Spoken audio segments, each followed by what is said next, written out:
Mr. 哥，你以前喺警隊嘅喎。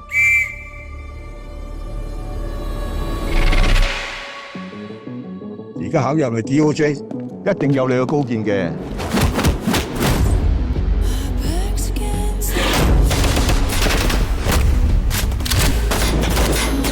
我覺得我哋呢份工作咧，就好似一盞殘顏嘅明燈，將有罪嗰啲人定罪，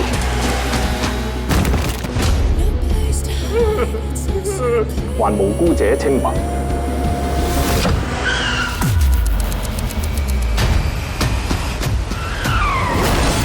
明知道個犯身有事，但冇證據，我都要放人噶，冇辦法噶。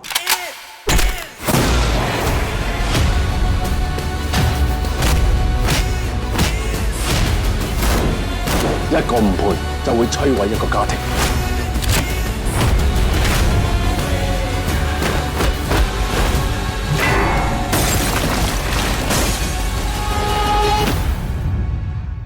喂，你 friend 俾100個人打緊牌，一嚟幫手。乜唔係啊？打緊100嘅人啊！